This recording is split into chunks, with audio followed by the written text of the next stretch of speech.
पहलगाम हमले को 1 महीना बीत गया, लेकिन इस हमले को करने वाले आतंकियों को अभी तक पकड़ा नहीं जा सका। पहलगाम में 26 लोगों की मौत हो गई, जिसके बाद ऑपरेशन सिंदूर चलाया गया। पाकिस्तान में बैठे आतंकियों को मिट्टी में भी मिला दिया गया और फिर अमेरिका के राष्ट्रपति का एक ट्वीट भी आता है और सीज फायर हो जाता है। और इसी को लेकर सुब्रमण्यम स्वामी ने फिर एक बार नरेंद्र मोदी सरकार पर तीखा हमला बोला है। उन्होंने कहा कि पाकिस्तान को ऑपरेशन सिंदूर के तहत और सख्त सबक सिखाया जाना चाहिए था, सिर्फ आधा अधूरा ऑपरेशन सिंदूर कर दिया गया। ट्रंप के डर से सीज फायर कर दिया गया, जो गलत था। मोदी ने एक बड़ा मौका गवा दिया। स्वामी कोई ऐसा मौका नहीं छोड़ते वैसे जब नरेंद्र मोदी पर सवाल ना उठाते हो। खुद बीजेपी के नेता हैं, लेकिन ये बयान नरेंद्र मोदी के खिलाफ ही देते हैं। विपक्ष को लेकर तो बीजेपी के नेता बयानबाजी कर देते हैं, पलटवार कर देते हैं, लेकिन जब उनके खुद के नेता ये सब करें, नरेंद्र मोदी की आलोचना करें, तो कोई भी कुछ नहीं बोल पाता। और इस मौके का फायदा सुब्रमण्यम स्वामी खूब उठाते भी हैं। दरअसल पूर्व केंद्रीय मंत्री और राज्यसभा सांसद रह चुके सुब्रमण्यम स्वामी ने पाकिस्तान को लेकर एक बार फिर तीखी प्रतिक्रिया दी है। पटना में जयप्रकाश नारायण अंतर्राष्ट्रीय हवाई अड्डे पर पत्रकारों से बातचीत करते हुए उन्होंने कहा कि ऑपरेशन सिंदूर के दौरान भारत को और ज्यादा कठोरता के साथ पाकिस्तान को सबक सिखाना चाहिए था। सुब्रमण्यम स्वामी ने कहा कि पाकिस्तान ने पहलगाम नरसंहार के जरिए इस टकराव की शुरुआत की थी, जो हमारे पूरी सभ्यता इतिहास में सबसे बर्बर और विध्वंस कृत्यों में से एक है। लेकिन जब ऑपरेशन सिंदूर किया गया तो ट्रंप के डर से बेवजह सीज फायर भी कर दिया गया है, जो ठीक नहीं था। अब तो स्वामी भी इस बात को बोल रहे हैं कि ट्रंप के डर से ऑपरेशन सिंदूर रोक दिया गया, जो बेवजह था। व्यापार के डर से हमारी सेना को बीच में रोक दिया गया। आखिरकार नरेंद्र मोदी को क्या ट्रंप से डर है? ट्रंप ने क्यों ट्वीट किया था?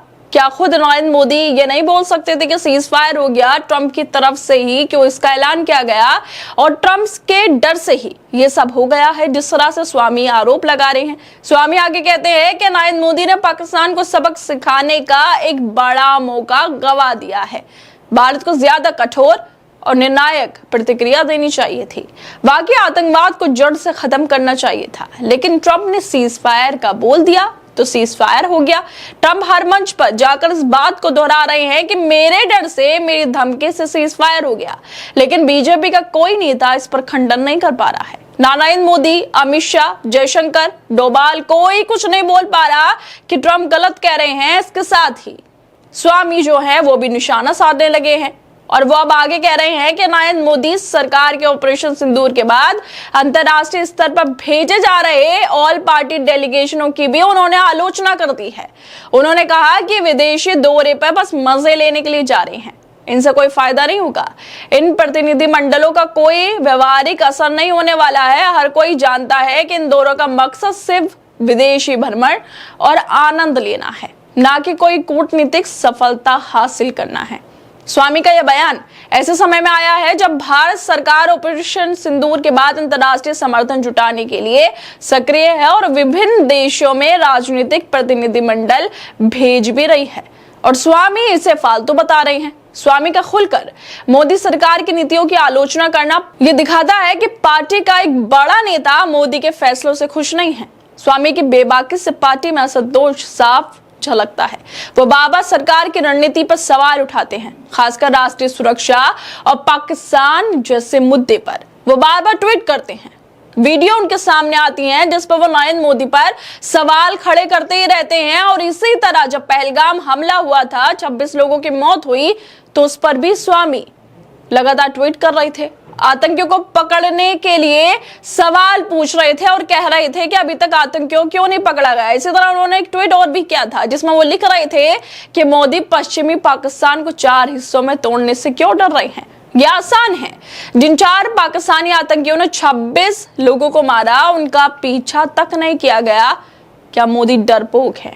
ये पहली बार नहीं जब स्वामी ने मोदी पर निशाना उठाया हो, बल्कि वो लगातार उनकी नीतियों की आलोचना करते ही रहते हैं और वो उन्हें कभी डरपोक बोल देते हैं, कभी कह देते हैं इतना आसान काम क्यों नहीं कर पा रहे।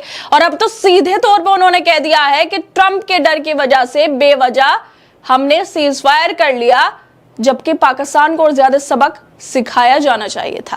खैर दोस्तों, आप लोगों को क्या लगता है, जिस तरह से लगातार स्वामी के ये बयान आते रहते हैं, ट्वीट आते रहते हैं जिसमें वो नरेंद्र मोदी पर सवाल भी उठाते रहते हैं, और ये सवाल ज्यादातर देश की जनता भी पूछ रही है कि आखिरकार उन आतंकियों को क्या हुआ जिन्होंने इतना बड़ा हमला किया, जिसके बाद ऑपरेशन सिंदूर चलाया गया। उन आतंकियों को क्या हुआ जिन्होंने गोलीबारी की थी, वो क्यों नहीं पकड़े गए हैं? ये सवाल देश की जनता पूछ रही है, और नरेंद्र मोदी को और जो भी इस जवाब को देने वाले नरेंद्र मोदी की सरकार में मंत्री नेता है, उनको जरूर जवाब देना चाहिए, जवाबदेही तय करनी चाहिए कि जनता और उनके नेता विपक्ष जो सवाल पूछ रहे हैं उन पर जवाब दिए जाएं। आप लोगों को क्या लगता है इस वीडियो को लेकर? हमें अपनी राय जरूर दें, और बाकी तमाम खबरों को देखने के लिए जुड़े रहिए हमारे साथ।